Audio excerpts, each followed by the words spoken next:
अस्सलाम वालेकुम, welcome to Asha recipes. आज मैं आपको कैरेमलाइज्ड अनियन या फ्राई परफेक्ट अनियन की रेसिपी देने जा रही हूँ। आइए देखते हैं इसे हमने कैसे तैयार किया है। अस्सलाम वालेकुम, वेलकम टू आशा रेसिपीज़। आज मैं आपको अनियन फ्राई करने यानी कि प्याज फ्राई करने की रेसिपी देने जा रही हूँ। आप यानी कि प्याज को आप कैसे कैरेमलाइज करके रख सकते हैं, जो आप बिरयानी, कौरमा और इस तरह की बाकी रेसिपीज़ में यूज़ कर सकते हैं। मैंने आपके सामने ये प्याज तकरीबन 1 किलो प्याज से ज़्यादा हैं। इनको मैं आपके सामने फ्राई करूँगी। छिलके उतार लिए हैं, छिलके उतार के इनको हाफ़ कर दें।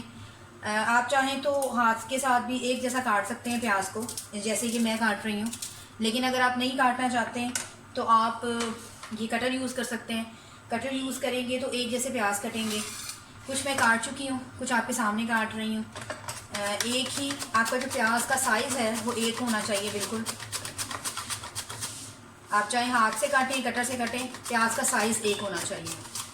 तो और इसके अलावा इसको आपने डीप फ्राई करना है, यानी कि खुले डुले घी में या ऑयल में फ्राई करना है। इस तरह से सारी प्याज को बना लें। प्याज बनाकर उसके बाद इनको खोल दें, यानी कि जो इसके लच्छों की शक्ल में जो कटा है इसको आपने बिल्कुल खोल देना है। खोल के आग जो है वो तेज़ रखनी है। ऑयल बहुत अच्छी तरह से गर्म करना है और एक तरह से खोलते हुए ऑयल के अंदर आपने इसको प्याज को डाल देना है। और उसके बाद भी प्याज को जो फ्लेम है उसको आपने हल्का नहीं करना।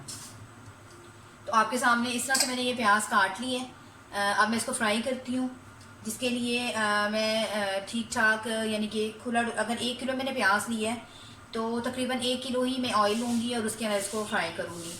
ऑयल जो है वो ज़ाया नहीं जाएगा, आप किसी और चीज़ में बाद में यूज़ कर सकते हैं। बस ये करें कि ऑयल के अंदर से अच्छी तरह से जो फ्राई प्याज है वो निकाल लें और उसके बाद उसको ढक के रख दें, तो वो जिस मर्ज़ी आप रेसिपी में यूज़ कर सकते हैं।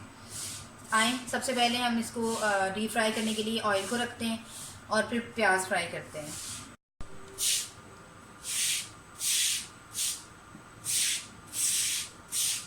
बिस्मिल्लाहिर्रहमानिर्रहीम से ऑयल हमारा अच्छी तरह से गर्म हो गया है।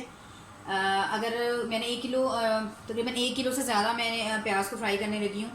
1 किलो ही मैंने ऑयल लिया है। लेकिन इसका ये मतलब नहीं है कि आप इकट्ठे ही सारे प्याज डाल दें। थोड़े थोड़े करके डालें और फ्राई करके निकालते जाएं। सबसे पहले मैं 2-3 प्याज डाल के देखूँगी कि ये सही तरह से गर्म हो गया है। बिल्कुल ऐसे ही चाहिए हमें। अगर आप थोड़ा थोड़ा करके फ्राई करेंगे तो बहुत अच्छा रिज़ल्ट आएगा और जिस तरह से हमें चाहिए उस तरह ही होंगे।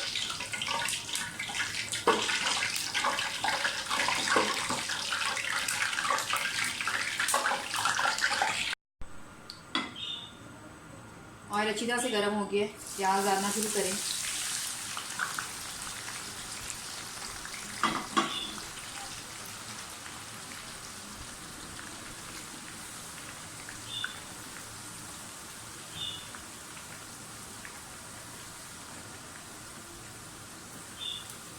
प्याज डालने से एकदम टेम्परेचर थोड़ा सा ठंडा होता है, कम होता है, लेकिन आप उसको मुसलसल हिलाते जाएं और फ्लेम आपने कम नहीं करनी।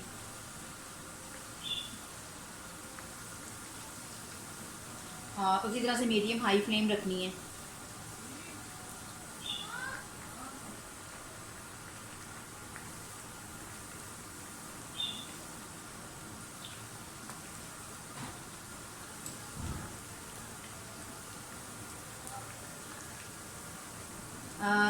अगर एक जैसे आप बिल्कुल साइज़ बनाएंगे तो उसका फ़ायदा ये होता है कि एक जैसी प्याज फ्राई होती है। कोई कच्ची और कोई पक्की ऐसे नहीं बनती है और कलर भी एक जैसा आता है, जो बहुत अच्छा लगता है। मुसलसल चम्मच हिलाते जाएं, चम्मच आपने बिल्कुल नहीं रोकना जब प्याज डाल देनी है।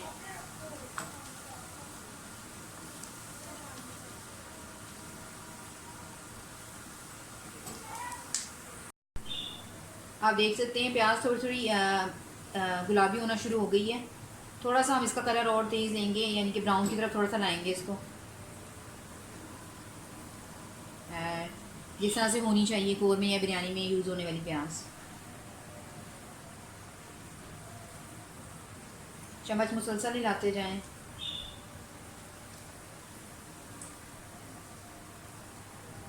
बिल्कुल ऐसे ही कलर चाहिए था हमें। इससे ज़्यादा अगर आपने ब्राउन की तो करवाहट पे आ जाएगा प्याज, और जो उसका असल जायका होता है यानी कि कौरमे या बिरयानी में यूज़ होने वाली प्याज का वो सही नहीं रहेगा।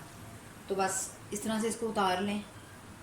स्पाइडर लेके इसी तरह से इसको आप अच्छी तरह से, यानी कि घी जो है निकल जाए, ऑयल।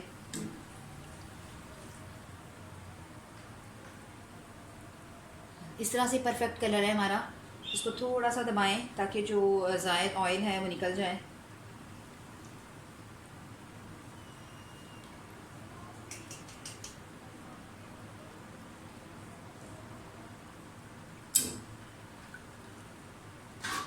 इस तरह से निकाल लें। आप देख सकते हैं कि इसको डालते टाइम भी आवाज़ आई है बिल्कुल क्रंची पन की। इसी तरह से प्याज को खोल दें, फिर से डालें।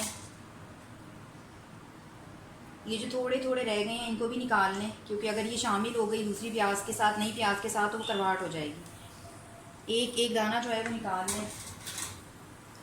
इसी फ्लेम पर दोबारा से डालें प्याज, और इसी तरह से सारी प्याज जो है फ्राई करके रख लें।